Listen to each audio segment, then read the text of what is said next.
24, non c'è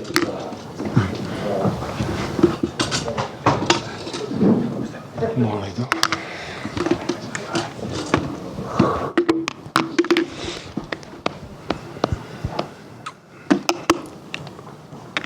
Hi guys, welcome to a new season. Same drill with the press conferences as last year, so we'll do an embargo for 10:30 this evening, and we'll take a couple of questions in Spanish just before that embargo. Afternoon, Pep. Club have spent well in the summer. How important was it that you put your stamp on the team this summer? Yeah, we will see. But good morning and welcome back. We make a good things last season with the players we had, and all together we were not able to achieve what we were looking for, like all the teams in the top teams here in England and all around the world. Always they are looking for the best as possible. But we had one of the oldest teams in the Premier League, and we decided to put energy in the new players for the next 4, 5, 6 years. So our average is 24, so it means a lot for the future for that club. And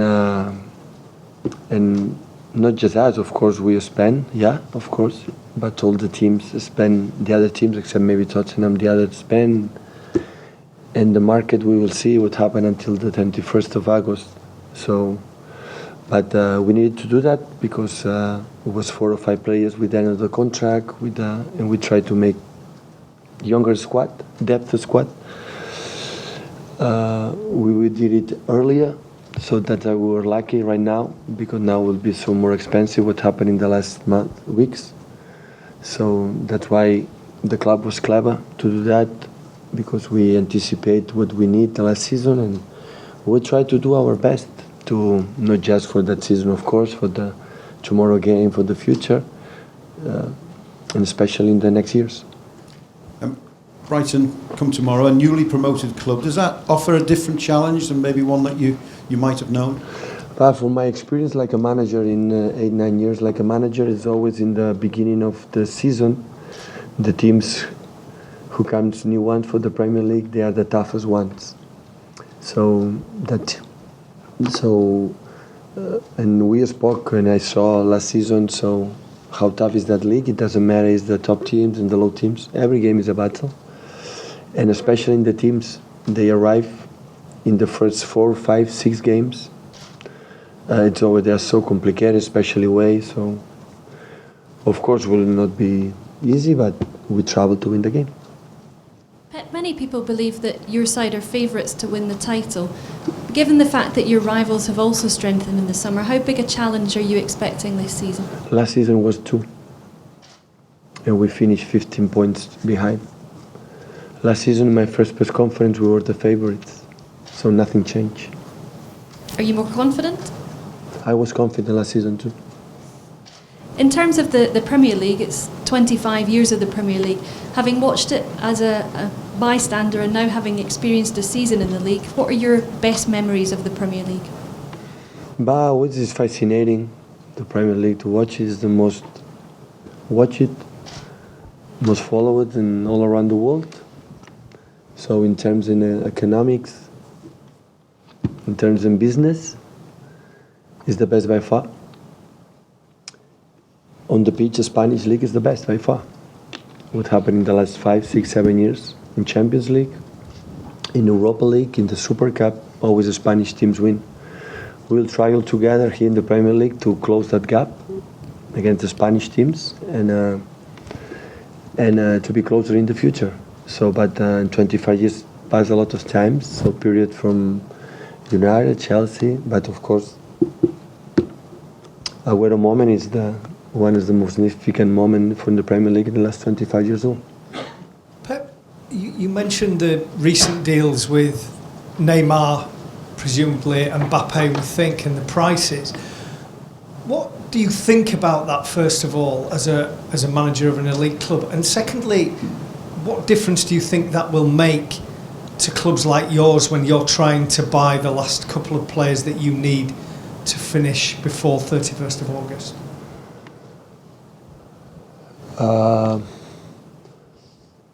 The last part of the question, sorry. How will what happened with Neymar affect what you're doing in terms of the prices as you try to get the last couple? Yeah, I think it's of course sooner or later that is going to finish. So it's unsustainable. So, for example, I don't know if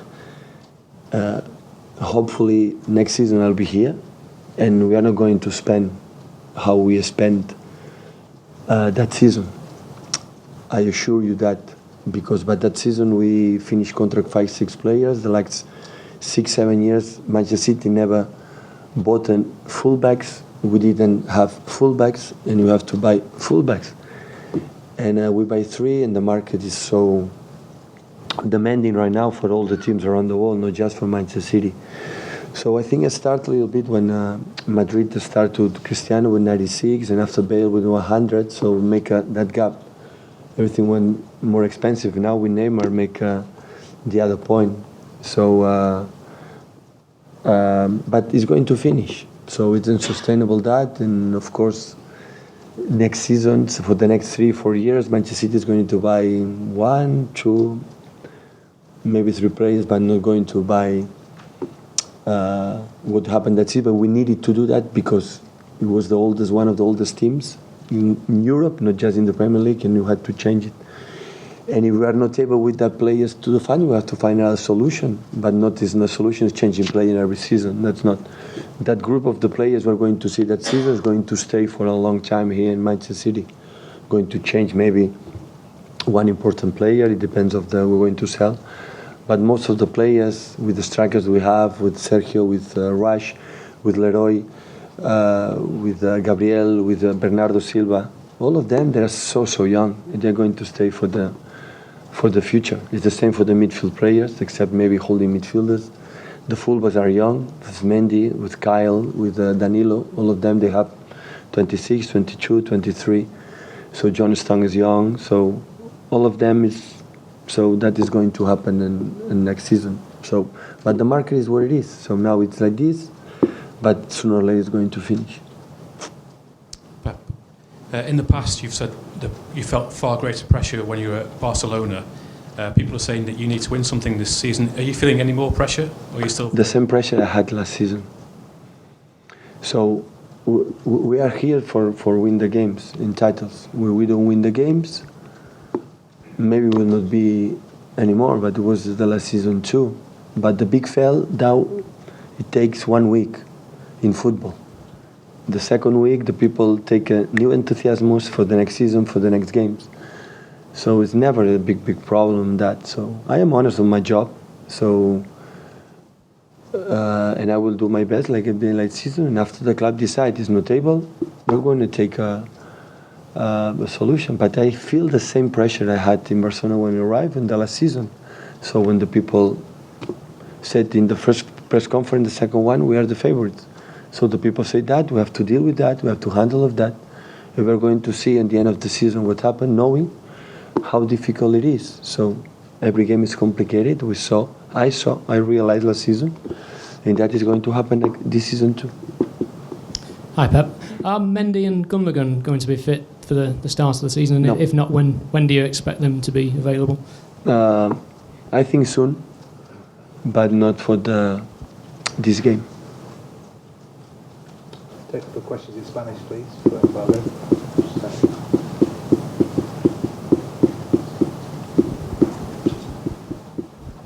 Hola Pep, has dit que el fet de fitxar abans, una mica aviat, us ha ajudat a evitar una mica la inflació del mercat.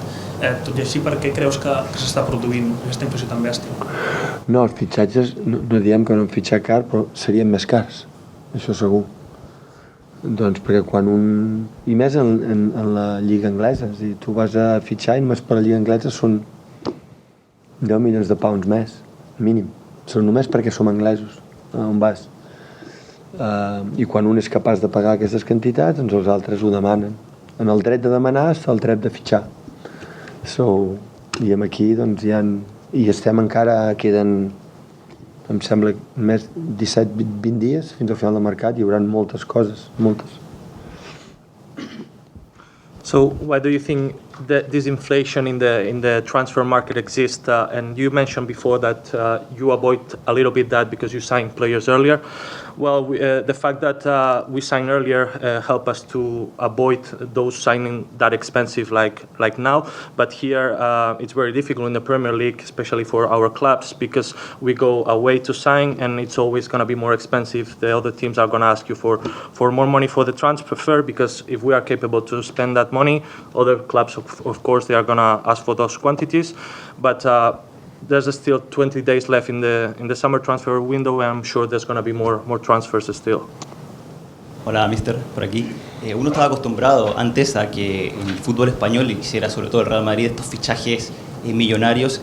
¿Cuál es su impresión? ¿Se esperaba esto de que desde Francia viniera una oferta tan grande? ¿Cuál es su impresión de esto, si rompe un poco el esquema y si está a favor o no del fair play financiero?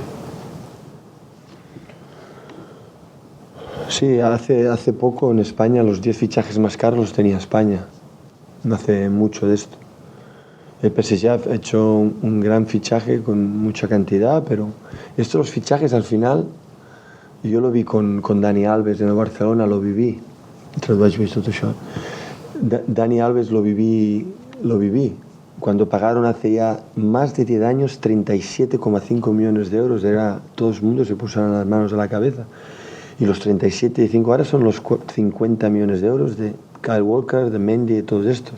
Son estos, Pero nunca puedes decir que Dani Alves fue un fichaje malo para Barcelona. Fue el mejor lateral que ha tenido en los últimos muchos años ese club. Entonces, a veces los fichajes como Neymar, ya veremos lo que pasa. Pero si juega bien y gana Champions y Ligas y juega espectacularmente, pues no será caro.